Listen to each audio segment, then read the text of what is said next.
जी का खालसा वाहेगुरु जी की फतेह। गुरजीवन सिंह जी, ਕੀ ਤੁਹਾਨੂੰ ਪਤਾ ਹੈ ਕਿ ਅੱਜ ਸਾਡੀ ਧਰਮ ਅਧਿਐਨ ਦੀ ਕਲਾਸ ਲੱਗਣੀ ਹੈ, ਜਿਸ ਨੂੰ ਪੜ੍ਹਾਉਣ ਲਈ ਸਾਡੀ ਕਲਾਸ ਵਿੱਚ ਨਵੇਂ ਅਧਿਆਪਕ ਜੀ ਨੇ ਆਉਣਾ ਹੈ। वाहेगुरु जी का खालसा वाहेगुरु जी की फतेह। ਵਾਹਿਗੁਰੂ ਜੀ ਕਾ ਖਾਲਸਾ ਵਾਹਿਗੁਰੂ ਜੀ ਕੀ ਫਤਿਹ। ਬੱਚਿਓ ਕੀ ਹਾਲ ਆ? चढ़दी कला जी।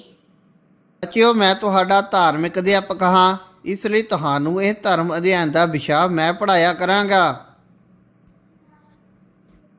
ਅਧਿਆਪਕ ਜੀ, ਧਰਮ ਦਾ ਅਧਿਐਨ ਕਰਨਾ ਜ਼ਰੂਰੀ ਕਿਉਂ ਹੈ? ਬੱਚਿਓ ਤੁਸੀਂ ਬਹੁਤ ਵਧੀਆ ਸਵਾਲ ਪੁੱਛਿਆ ਹੈ। ਪਿਆਰੇ ਬੱਚਿਓ, ਸਾਨੂੰ ਧਰਮ ਬਾਰੇ ਕੁਝ ਵੀ ਪੜ੍ਹਨ ਸਮਝਣ ਤੋਂ ਪਹਿਲਾਂ ਇਹ ਜਾਣ ਲੈਣਾ ਚਾਹੀਦਾ ਹੈ ਕਿ ਧਰਮ ਦਾ ਅਧਿਐਨ ਭਾਵ ਧਰਮ ਨੂੰ ਪੜ੍ਹਨਾ ਬਾਕੀ ਵਿਸ਼ਿਆਂ ਨਾਲੋਂ ਵੀ ਵੱਧ ਜ਼ਰੂਰੀ ਕਿਉਂ ਹੈ। ਬੱਚਿਓ, ਧਰਮ ਦਾ ਮਹੱਤਵ ਸਮਝਣ ਦੇ ਲਈ ਬਲੈਕ ਬੋਰਡ ਵੱਲ ਦੇਖੋ। ਸਾਡਾ ਅੱਜ ਵਿਚਾਰ ਕਰਨ ਦਾ ਵਿਸ਼ਾ ਹੈ ਧਰਮ ਅਧਿਐਨ ਦੀ ਲੋੜ ਕਿਉਂ ਹੈ। ਧਰਮ ਦਾ ਅਧਿਐਨ ਆਰੰਭ ਕਰਨ ਤੋਂ ਪਹਿਲਾਂ ਸਾਨੂੰ ਇਹ ਜਾਣ ਲੈਣਾ ਚਾਹੀਦਾ ਹੈ ਕਿ ਇਸ ਵਿਸ਼ੇ ਦਾ ਅਧਿਐਨ ਕਰਨਾ ਸਾਡੇ ਲਈ ਕਿੰਨਾ ਜ਼ਰੂਰੀ ਹੈ ਅਤੇ ਕਿਉਂ ਜ਼ਰੂਰੀ ਹੈ। ਇਸ ਦੀ ਮਹੱਤਤਾ ਇਸ ਗੱਲ ਤੋਂ ਵੀ ਲੱਗਦੀ ਹੈ ਕਿ ਇਸ ਧਰਤੀ ਉੱਪਰ ਲਗਭਗ 190 ਦੇਸ਼ ਹਨ।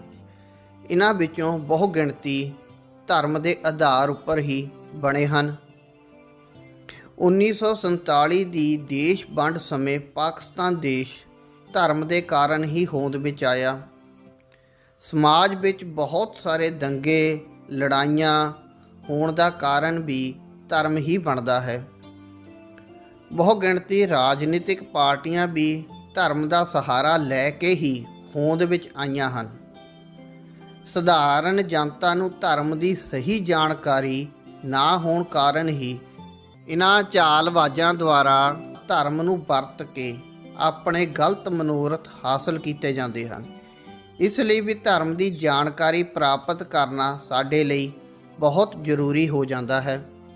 ਬੱਚਿਓ, ਤੁਸੀਂ ਸਾਰੇ ਵਿਦਿਆਰਥੀ ਹੋ ਅਤੇ ਤੁਹਾਡੇ ਵਿੱਚੋਂ ਕੋਈ ਡਾਕਟਰ ਬਣਨਾ ਚਾਹੁੰਦਾ ਹੈ ਅਤੇ ਕੋਈ ਇੰਜੀਨੀਅਰ, ਕੋਈ ਟੀਚਰ, ਕੋਈ ਲੀਡਰ। ਜਿਹੜਾ ਡਾਕਟਰ ਬਣਨਾ ਚਾਹੁੰਦਾ ਹੈ ਉਸ ਲਈ ਆਪਣਾ ਡਾਕਟਰੀ ਦਾ ਵਿਸ਼ਾ ਚੁਣਨਾ ਜ਼ਰੂਰੀ ਹੈ। ਇੰਜੀਨੀਅਰ ਬਣਨ ਲਈ ਇੰਜੀਨੀਅਰਿੰਗ ਦਾ ਵਿਸ਼ਾ ਚੁਣਨਾ ਜ਼ਰੂਰੀ ਹੈ।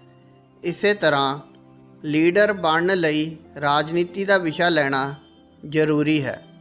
ਇਸ ਪ੍ਰਕਾਰ ਤੁਸੀਂ ਵੱਖਰੇ ਵੱਖਰੇ ਵਿਸ਼ੇ ਚੁਣਦੇ ਹੋ ਅਤੇ ਤੁਹਾਡੇ ਪੇਸ਼ੇ ਅਲੱਗ-ਅਲੱਗ ਹੋ ਜਾਂਦੇ ਹਨ, ਪਰ ਇਹ ਸਾਰੇ ਦੇ ਸਾਰੇ ਵਿਸ਼ੇ ਕਮਾਈ ਦਾ ਸਾਧਨ ਬਣਦੇ ਹਨ ਅਤੇ ਤੁਹਾਨੂੰ ਇੱਕ ਪੇਸ਼ੇਵਰ ਵਿਅਕਤੀ ਬਣਾਉਂਦੇ ਹਨ, ਜਿਸ ਦੁਆਰਾ ਤੁਸੀਂ ਆਪਣੀ ਆਰਥਿਕ ਲੋੜਾਂ ਪੂਰੀਆਂ ਕਰਦੇ ਹੋ।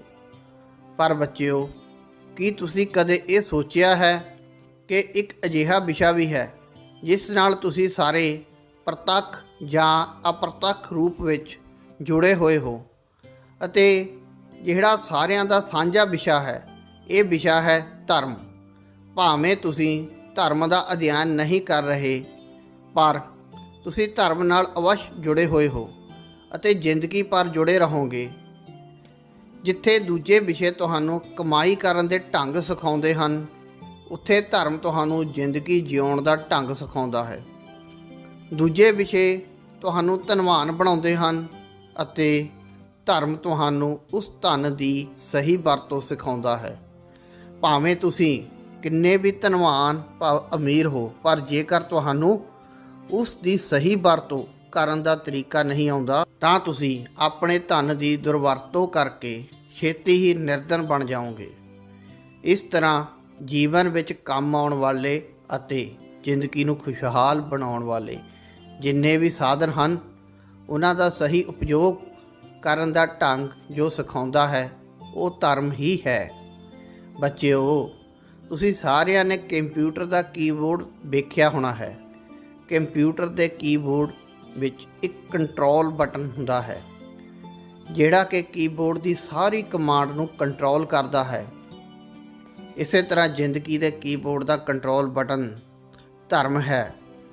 ਇਸ ਪ੍ਰਕਾਰ ਤੁਸੀਂ ਵਿਚਾਰ ਕਰਕੇ ਵੇਖੋ ਤਾਂ ਤੁਹਾਨੂੰ ਸਪਸ਼ਟ ਹੋ ਜਾਵੇਗਾ ਕਿ ਧਰਮ ਦਾ ਅਧਿਐਨ ਕਰਨਾ ਦੂਜੇ ਵਿਸ਼ਿਆਂ ਦੇ ਅਧਿਐਨ ਨਾਲੋਂ ਜ਼ਿਆਦਾ ਜ਼ਰੂਰੀ ਹੈ ਅਤੇ ਮਹੱਤਵਪੂਰਨ ਹੈ। ਇਸ ਲਈ ਆਪਾਂ ਸਾਰਿਆਂ ਨੂੰ ਧਰਮ ਦਾ ਅਧਿਐਨ ਜ਼ਰੂਰ ਕਰਨਾ ਚਾਹੀਦਾ ਹੈ।